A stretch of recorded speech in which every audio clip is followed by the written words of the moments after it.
오늘 본문의 말씀은 우리가 잘 알고 있는 사사기에 관한 사사들의 기록되어진 그런 말씀들입니다.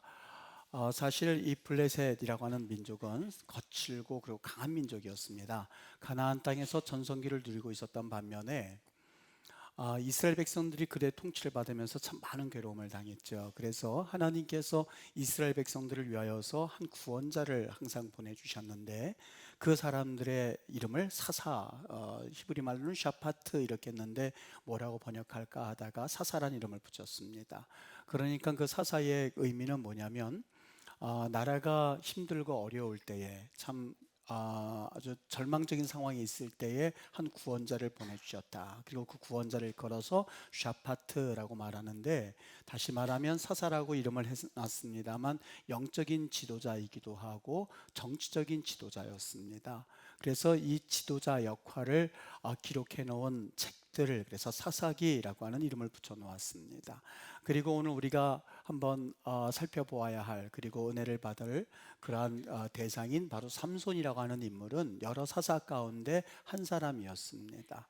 물론 그는 이스라엘 백성들에게 있어서 아주 대표적인 사사이기는 합니다만, 그가 영적인 그리고 정치적인 그리고 사람들에게 본이 될 수 있는 지도자로 보기에는 오늘 본문은 좀 약간 어색하기 그지없는 본문입니다. 삼손이 음란한 이방 여인 블레셋 여인 들릴라의 유혹에 넘어가서 정신을 못 차리는 장면입니다. 결국에는 원수들에게 끌려가서 감옥에서 아주 비참한 최후를 맞는다는 그러한 장면이 있죠. 사실 우리가 이 세상을 살아가면서 여러분들도 느끼시는 것처럼 많이들 세상은 유혹의 늪이구나 하는 그러한 탄식이 절로 나올 만큼 기가 막힌 세상에 우리가 살고 있습니다. 우리 가운데서 마귀의 유혹을 면제받은 사람이 있을까라고 의문이 들 만큼 사실 이 유혹에서 자유로운 사람은 아무도 없습니다. 심지어는 하나님의 아들 예수님께서 이 땅에 오셨을 때에 하나님의 아들인 줄을 뻔히 알면서도 이 마귀는 예수님께 유혹을 했습니다. 그분이 유혹받을 수 있는 존재가 아님을 알고도, 그리고 유혹해서도 안 될 존재임을 뻔히 알면서도 사탄은 이 돌을 만들어서 떡을 만들어서 먹어라 라고 유혹할 만큼 사실 유혹은 우리 주위에 얼마나 많은지 모릅니다. 예수님도 유혹을 받으셨는데 우리 같은 평범한 사람이야 유혹의 대상이지 않겠습니까? 그런데 우리 한 가지 잘 기억하셔야 될 것이 있습니다. 마귀의 유일한 목적이 우리로 하여금 죄를 범하는 데 있다는 사실을 잊지 않으셔야만 합니다. 여러분, 사탄이 아담과 하와에게 와서 한 일은 많지 않습니다. 오직 한 가지였는데 그것은 죄를 짓는 일이었습니다. 사탄은 너무나 잘 알고 있었습니다. 사람들이 죄를 짓게 되면 모든 것을 다 빼앗은 것이나 마찬가지라는 것을 잘 알고 있었기에 그는 행복을 빼앗은 것도 아니었었고 에덴 동산의 풍요로움을 빼앗은 것도 아니었습니다.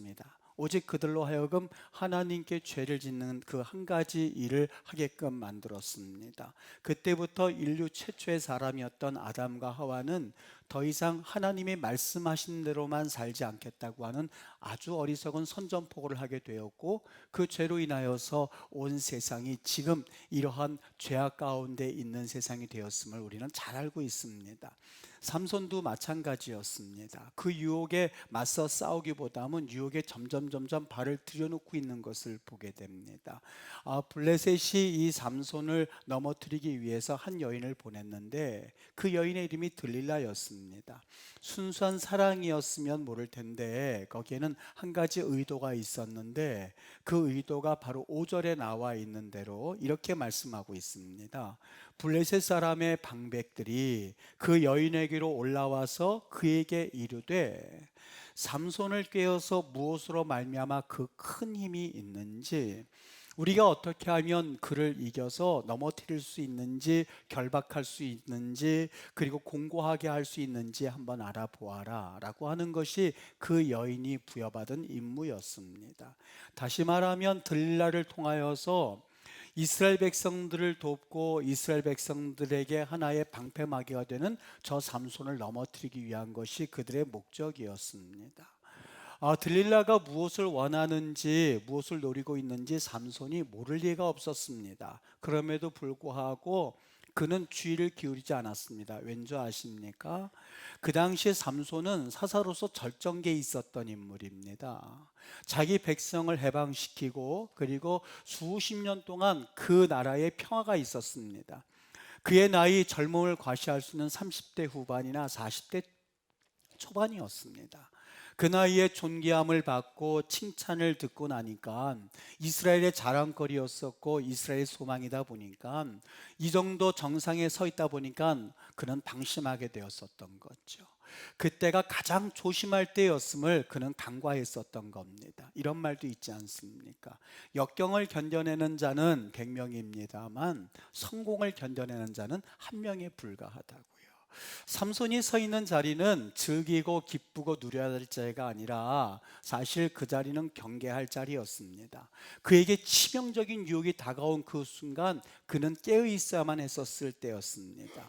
왜냐하면 고린도전서 10장에서는 우리에게 분명하게 교훈해 주고 있는 것이 있습니다. 너희들이 섰다고 생각한다면 바로 넘어질까 조심하라고요.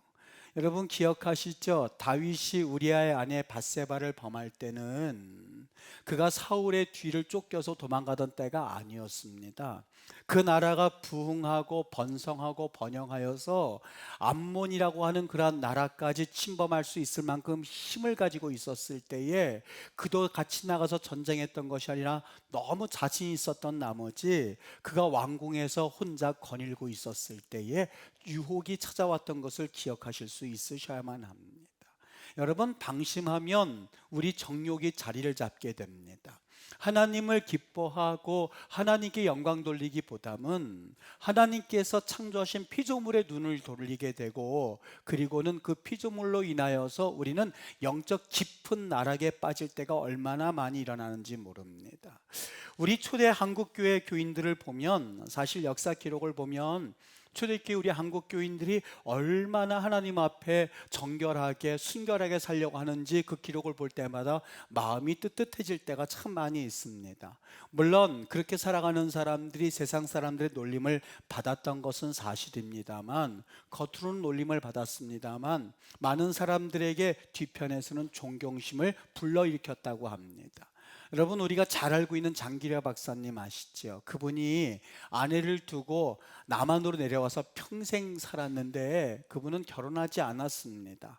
결혼한 아내가 북한에 있는데 다시 결혼하는 것을 그는 허용하지 않았던 것이죠. 물론 그렇다고 해서 제가 북에 아내를 두고 내려오신 분이 남한에서 다시 결혼하는 것을 잘못된 일입니다 라고 말하는 것이 아닙니다. 간음이라고 생각하지 않습니다. 또 상처를 입었는데 결혼하신 분들을 정죄하고자 하는 마음이 아닙니다. 제가 이 말씀드리려고 하는 것은 그만큼 성적 순결을 지키기 위해서 믿음의 선배들이 얼마나 노력했는가 하는 그 마음을 엿볼 수 있어서 얼마나 감사했는지 모릅니다. 지난 주간도 그렇고 요 몇 주 동안에 우리 한국 사회를 들끓게 하는 제목이 하나 있었는데 바로 미투 운동이었습니다. 작년 10월 초에 영화계 거물 하비 와인스타인이 성추행했던 것을 견디지 못했었던 그 어떤 사람이 그것을 터뜨리게 되었고 그 성추행 피해담을 발설하고 공유하는 운동이 촉발되었던 것이죠. 수백만의 여성이 여기에 동참했는데 대부분 그 여성들이 그 폭로하는 그 폭로가 사실 우리를 경악하게 했습니다. 2017년도 12월 18일 날 타임지 그 거표지가 아마 보신 분들은 아시겠습니다만 도널드 트럼프 대통령이 아니었습니다. 김정은 그 정권도 아니었습니다. 2017년도 12월 그때 표지 모델은 몇 명의 여인들이었는데 올해 인물로서 침묵을 깬 자들이라는 제목을 가지고 그 여인들이 실렸습니다. 그들은 바로 미투 운동을 벌였던 사람들이고 그 미투 운동에 동참했던 사람들이었습니다. 제가 그 표지를 보면서 한 가지 이런 생각이 들었습니다. 성경 말씀이 갑자기 제 마음에 떠올랐는데 죄의 삭은 사망이라고요. 영원히 묻혀질 것 같고 사람들은 모를 것 같고 그리고 사람들은 그냥 지나갈 것 같은데 반드시 드러나고 그것을 부인할 수 없는 증거까지 이루면서 망신당하고 추락하는 사람들을 가만히 지켜보면서 성경 말씀이 확 다가왔습니다. 죄의 삭은 사망이라고요. 여러분, 세상에 살면서도 그 죄가 드러나는 법인데 하나님 앞에서 살아가면서 그 죄악이 감춰질 수 있다고 생각을 하십니까? 저는 그 모습을 보면서 우리 그리스도인의 영적 상태를 한 번쯤은 점검해 봤으면 좋겠다는 생각이 들었습니다. 그것이 정치계로 번지고 경제계로 번지고 끝내는 종교계까지 번지는 그 모습을 바라보면서 그들에게 화살을 돌리는 그러한 모습도 중요합니다만 우리 모습 가운데서 나의 영적인 상태는 어떠한가? 나의 거룩의 상태는 어떠한가? 대한민국에 하나님께서 무엇을 말씀하려고 하시고 한국교회에 무엇을 말씀하시고 하시는지 그 음성에 귀를 기울일 줄 알아야 된다는 생각이 들었습니다. 방심하고 있는 자를 향해서, 잠자고 있는 자를 향해서 하나님이 분명히 말씀을 하시는데 그 음성이 무엇일까 하다가 눈에 다가온 성경 말씀이 있었는데 바로 베드로전서 5장 8절에서 9절 말씀이었습니다. 방심하고 있는 자, 흥미를 잃어버린 자, 신앙이 뜨뜻미지근한 자, 교회 생활을 하는 것 같기도 하고 안 하는 것도 아닌 이들에게 주고자 하시는 분명한 말씀이 있는데 근신하라입니다. 그 당시 베드로전서 이 말씀은 무신론자들에게 말한 것이 아니었습니다. 하나님을 믿고 하나님 앞에 바로 서 있다고 여겨지는 크리스찬들을 향하여서 주님께서 주셨던 말씀입니다. 뭐라고요? 근신하라고요. 뭐라고요? 깨어있으라고요. 왜요? 너희 대적마귀가 우는 사자같이 우불부짖으면서 두루다니면서 산길자를 찾고 있으니 너희는 믿음을 굳게 하여서 그를 대적하라 라고 분명하게 말씀을 하셨습니다. 우리 보고 근신하라고 합니다. 깨어있으라고 합니다. 마귀가 울부짖는 사자처럼 우리를 유혹하고 있으니까 믿음을 더욱더 굳게 하라고 합니다. 여기에서 굳게 하라고 하는 말은 장작불이 타오를 때 거기에 나무를 하나씩 더하는 겁니다. 여러분, 그 불이 꺼질 리가 있겠습니까? 예, 꺼집니다. 그렇기 때문에 계속해서 장잣더미를 올려놔야만 합니다. 나무더미를 올려놔야만 합니다. 한번 예수님 믿고 구원의 은혜를 경험하였지만 말씀을 가지고 충만하게 하고 기도함으로써 내 신앙을 점검하고 그리고 성령의 은혜를 받아서 내 영적 생활을 점검하지 않으면 그 불은 반드시 꺼지게끔 되어 있습니다. 그래서 성경에 분명히 명령하였습니다. 근신하라, 깨어라, 그리고 믿음을 굳게 하라고요. 근데 삼손이 이를 행하지 못했어요. 그에게 기회가 없었던 것은 아니었어요. 분명히 성경에 보면 그에게 기회가 있었습니다. 오늘 말씀 사사기 16장 16절을 우리 한번 다 같이 볼게요. 제가 한번 읽어드릴게요. 보세요. 날마다 그 말로 그를 재촉하여, 여기 그이라고 하는 것은 삼손을 말합니다. 들릴라가 그를 꾀었는데 뭐 그냥 꾀었겠습니까? 삼손 알려주세요 그랬겠습니까? 콧소리를 내지 않았겠습니까? 그리고 온갖 할 수 있는 모든 유혹을 다 동원하지 않았겠습니까? 그가 할 수 있는 모든 일을 다 동원하여서 재촉하여서 조름에 삼손의 마음이 번뇌하였다 이렇게 되어 있습니다. 번뇌란 말이 좀 흥미로워서 그걸 찾아봤더니요, 참 재미있게도 이렇게 되어 있습니다. 그대로 있는 대로 번역하면 그의 영혼을 추수하였다 이렇게 번역해 놓고 있습니다. 그 말이 의미, 카짜르라고 하는 그 추수하였다란 말이 뭐냐면 그의 영혼이 추수할 때 곡식이 축 늘어뜨려져 있는 것 있죠. 이렇게 축 늘어뜨려져 있는 거, 그걸 말하고 있더라고요. 그의 영혼이 축 늘어져서, 여러분 참 신기하지요? 자기가 사랑하는 들릴라와 같이 있고 그 여인이 자기를 칭찬해주고 있고 그거 하나만 알려달라고 하는데 그 영혼이 축 늘어져 있는 거예요. 곡식더미가 늘어져 있는 것처럼 축 늘어져서 추수할 때를 기다리는 사람처럼. 그래서 우리 국어 성경에는 삼손의 마음이 번뇌하여서 죽을 지경이라 이렇게 표현하고 있습니다. 왜 그렇다고 생각을 하십니까? 왜 그렇게 그가 사랑하는 여인이 옆에 있음에도 불구하고 전혀 기뻐하지 않고 축 늘어져 있었다고 생각을 하십니까? 여기 번뇌하여 죽을 지경에 이를 때 그 다음 구절 보세요. 삼손이 진심을 드러내어 그에게 이르되, 그 여인에게 말하기를 내 머리 위에는 삭도를 대지 아니하였으니 이는 내가 모태에서부터 하나님의 나시린이 되었습니다 라고 하면서 그 다음부터 비밀을 말씀하고 있어요. 구약 시대에는 나시린이라는 게 있었거든요. 민수기 6장에 보면 나시린이 되는 세 가지 조건이 있었습니다. 그 사람은 뭐냐면 이 사람을 구별하여서 평생토록 하나님의 일을 할 수 있도록 구별시켜 놓은 사람들을 일컬어서 낫지르, 구별된 자 이렇게 만들었어요. 그 구별된 사람들은 일평생 동안 세 가지를 지켜야 되는데, 첫 번째는 포도주 마시지 않는 것, 술 마시지 않는 것. 두 번째는 죽은 시체를 절대로 가까이 하지 않는 것. 세 번째는 오늘 본문의 말씀처럼 삭도를 머리에 대지 않는 것은 나시린이 반드시 지켜야 할 세 가지 규율과 같은 것이었습니다. 그런데 이 삼손은 벌써 두 가지를 이미 범했거든요. 사자를 죽이는 그 사건, 과거에 있었던 그 사건 통하여서 이미 술도 입에 대었고요, 그리고 죽은 시체도 이미 만졌습니다. 사자의 몸에서 꿀을 빼내서 먹기까지 했었던 그런 과거가 있었거든요. 마지막 뭐가 남았어요? 자기 머리에 삭도를 대지 않는 것, 그거 하나만 남겨져 있었거든요. 최소한 그의 마음 가운데는 내가 두 가지는 다 벌써 범했는데 이제 나에게 한 가지 남은 것, 이 삭도를 머리에 대는 것, 그것만 되게 되면 나는 나시린의 규율을 다 어기게 되는데, 그것을 이미 그는 마음에 알고 있었던 거예요. 신앙의 갈등을 하고 있었던 거예요. 내가 이제 최소한의 신앙 양심 그거 하나를 남아있는데 그것마저 이 여인에게 알려주게 되면, 이 여인이 그럴 리 없지만 그것도 그 여인이 내 머리에 삭도를 대게 되면 나는 나시린으로서의 모든 자격을 다 잃게 되는데, 마지막 신앙에서 울림이 있는 그 하나님의 음성과 내 육신의 소욕이 쫓아가는 그 여인의 유혹 앞에서 갈등하고 있었을 때 그것을 일컬어서 카짜르 나프쇼 그렇게 되어 있어요. 그의 영혼이 떨구어짐에 하나도 기쁘지 않았던 거예요. 하나도 즐겁지 않았던 거예요. 그 마음 가운데 하나님이 들려주시는 그 세미한 음성 앞에 그가 괴로워하고 있었던 거예요. 어떻게 해야 맞겠습니까? 하나님께서 마지막 신앙 양심을 가지고 우리를 놓고 하실 때 어떻게 해야만 하겠습니까? 여러분 잘 기억하세요. 하나님께서는 참 의로운 분이세요. 참 사랑이 많으신 분이세요. 그분은 모든 죄를 다 용서해 주시는 분이세요. 그러나 한 가지, 죄에 대한 대가는 있습니다.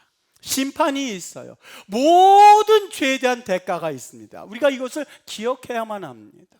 죄 짓고 용서받으면 되지라고 생각하는데, 물론 하나님이 용서는 해주시지요. 그러나 그 죄에 대한 대가가 있어야지요. 치러야지요. 그리고 나서 하나님의 용서를 경험할 수 있어야 되지요. 여러분, 하나님께서 모든 죄를 다 용서해 주신다고 그랬거든요. 모든 죄를 다 심판하신다고 하셨거든요. 모든 죄를 다 용서하시고 심판하시는데, 특별히 히브리서 13장 4절에 가서 보면 음행하는 자들과 간음하는 자들을 하나님께서 심판하시리라 그렇게 말씀하셨어요. 여러분, 모든 죄 다 심판하지 않으십니까? 다 심판하시죠. 그런데 톡 집어서 음행하는 자들과 간음하는 자들을 하나님께서 심판하시리라. 왜 꼬집었다고 생각하십니까?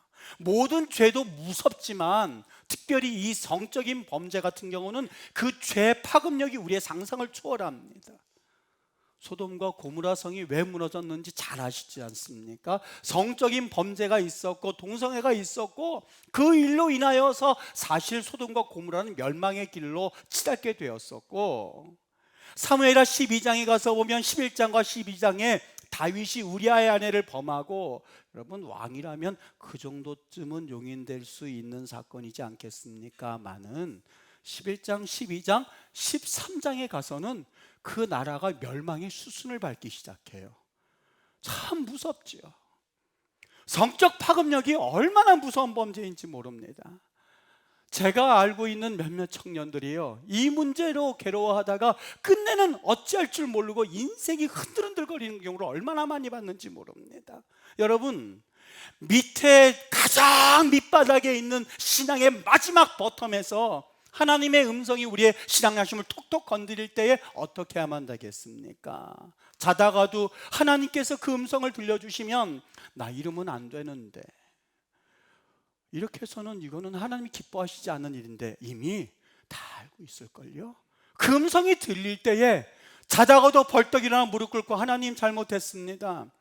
내가 정말로 하나님 앞에 실수했는데 하나님 나 용서해 주세요, 살려주세요, 그리고 유혹에서 벗어나게 해주세요 라고 발버둥치는 몸부림이 있어야 되지 않겠습니까? 오늘 이 삼손에게 이런 기회가 있었어요. 어떻게 하면 당신의 힘이 이렇게 나올 수 있는지 좀 알려주세요. 번뇌하였어요. 그냥 알려줘도 될 만한 일이에요. 그리고 그냥 이렇게 됐어 라고 기뻐할 수도 있을 만한 일인데, 그는 낯질은 나신이었었어요. 하나님께서 마지막 신앙 양심을 건드려 줄 때에 하나님의 음성과 세상의 그 사이에서 어찌할 줄 모르는 그 삼손, 번뇌하여서 그의 영혼이 땅에 떨구어져서 어찌할 줄 모를 때에 그의 선택은 세상이었었어요.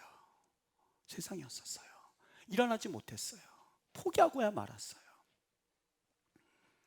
고린도전서 10장 13절 말씀에 하나님께서 우리에게 주신 아주 귀한 우리 용기를 주시는 말씀이 하나가 있습니다. 모든 남자들에게 이렇게 묻고 싶어요. 목사님, 거룩이라고 하는 것이 목회자들에게는 해당되지만 우리가 지금 사회생활 하면서, 우리가 세상살이 하면서 어떻게 거룩을 지킬 수 있겠습니까? 목회자나 거룩하고 장로님들이나 거룩한 거지 목사님 세상생활 해봤습니까?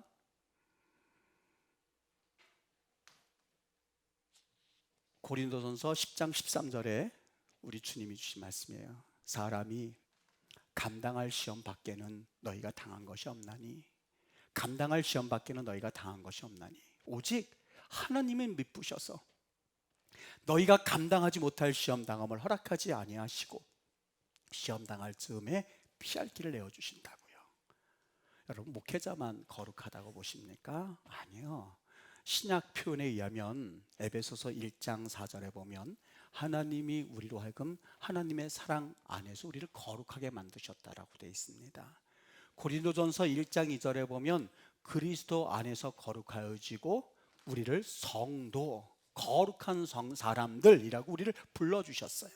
고린도전서 3장 16절 17절에 너희가 하나님의 성전인 것과 하나님의 성령이 너희 안에 거하시는 것을 알지 못하느냐? 나 하나님 내가 거룩하니 너희도 거룩하라 라고 분명히 말씀하셨어요. 여러분, 구약에서 나시린이라고 하는 것은 신약에 있어서 하기우스 거룩한 성도들, 거룩한 사람들, 우리를 이끌어서 하나님께서 구별해서 세워놓은 사람들입니다. 오늘 말씀을 가만히 보다가 저 이런 생각이 들었습니다. 우리는 과거에 이 머리털과 이 삼손의 힘과 결부를 하여서 마치 머리털에 힘이 있는 것처럼 생각되는데 천만에요, 그렇지 않습니다. 오늘 조금 전에 말씀드린 것처럼 이 삼손에게 있어서 삭도를 머리에 댄다는 것은 단순히 머리털을 미는 그 이상의 의미가 있는데, 첫 번째도 이미 그는 범하였고 술을 입에 대었고, 두 번째 시체를 이미 몸에 대었고, 세 번째 마지막 남은 그의 거룩의 보루였었어요. 이것마저도 그가 하나님 앞에 벗어지게 될 경우 그는 나신이 아니라는 것을 너무나 잘 알고 있었어요. 그가 힘이 없어졌다고 하는 것은 단순히 머리털을 밀었기 때문이 아니라 하나님의 성령이 그에게서 더 이상 계시지 못하는 것을 의미하였고, 나시림을 포기한 자의 비참한 말로를 우리에게 말씀해 주고 있거든요.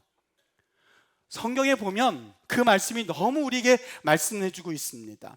그가 성령이 임했다라는 이야기가 3번이나 쓰여져 있거든요. 성령이 임하여서, 성령이 임하여서, 성령이 임하여서 하나님의 영에 감동되어서 사자도 찢는 광경을 보게 됩니다.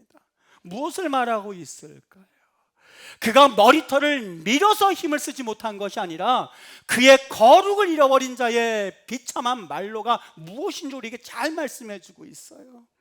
하나님 안에서 나시라고 부름받았던 그 하나님의 사람이 거룩을 잃어버린 그 결과는 사실 세상 사람들로부터 밟히고야 많은 결과를 초래할 수밖에 없었던 것이죠. 너희는 빛과 소금이니 소금이 그 맛을 잃으면 무엇으로 짜게 하리요? 끝내는 사람에게 밖에 버리워 사람에게 밟힐 뿐이니라고요. 그래서 우리 로마서 12장 1절에서 우리에게 명령하신 말씀이 있는데, 너희는 하나님께 제사를 드릴 때 여러분, 하나님이 무엇이 부족하여서 우리에게 받기를 원하고 우리에게 달라고 하시겠습니까? 하나님이 우리에게 원하시는 것은 오직 신령과 진정으로 예배드리고 12장 1절의 말씀대로 하나님 앞에 거룩한 산 제물로 드리라고요. 제물로 드리긴 드리는데 그 제물은 오염된 제물이 아니라 거룩한 제물로 드리라고 우리에게 말씀하고 있었던 거예요. 고린도후서 7장 1절에 하나님을 두려워하는 가운데서 거룩함을 온전히 이루어 육과 영의 온갖 더러운 것에서 자신을 깨끗게 하자고요. 섹스피어가 유혹을 내 팔꿈치, 내 팔꿈치 있는 막이다라는 용어를 썼습니다. 여러분, 팔꿈치 얼마나 같겠습니까? 항상 같이 있지 않습니까? 유혹이라고 하는 것은 내 팔꿈치의 막이라고요.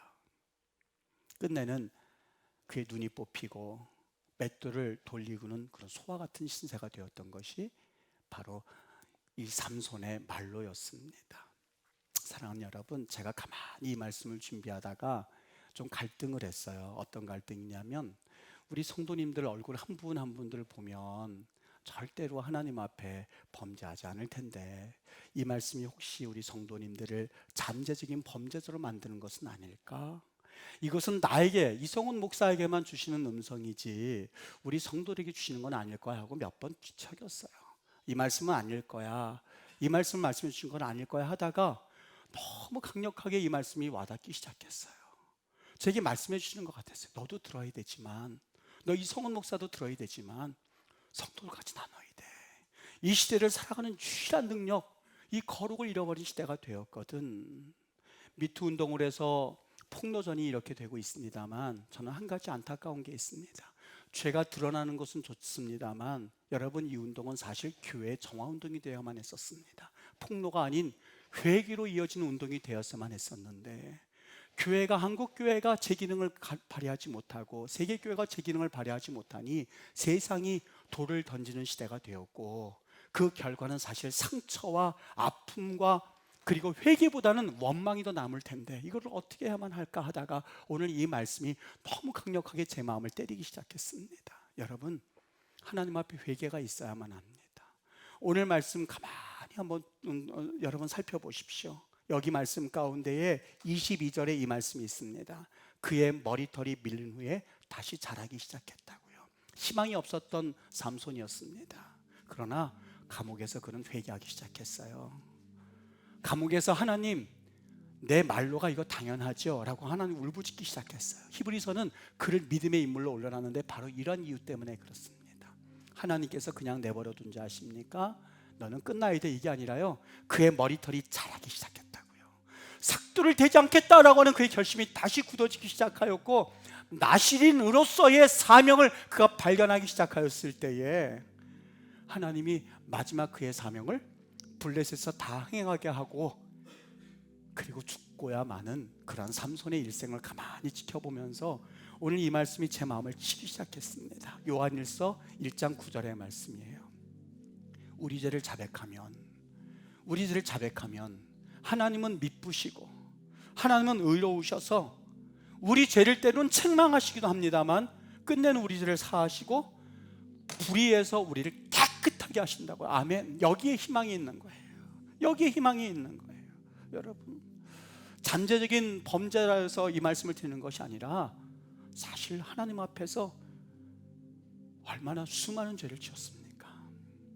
사람에게 드러나면 도대체 얼굴을 들지 못할 만큼의 수많은 범죄 앞에서 오늘 이 기회를 들어서 여러분 회개하십시오. 회개하시자고요. 하나님, 저희 잘못했습니다. 죄를 지었습니다. 하나님과만이 아는 죄가 있습니다. 씻을 길이 없지만 하나님, 그것 저에게 대가를 치를 수 있게 해주세요. 그리고 하나님 앞에 회개할 때에 우리를 용서하시고 하나님의 자녀 삼아 주십시오. 눈물을 흘리면서 회개할 때에 하나님께서 한 영혼 한 영혼 그 회개의 기도를 받으시고 우리를 회복하시고 가정에서 어떤 직장 가운데서 다시 한번 우리를 통하여서 하나님의 나라를 일으키실 놀라운 뜻과 섭리가 있는 줄 믿습니다.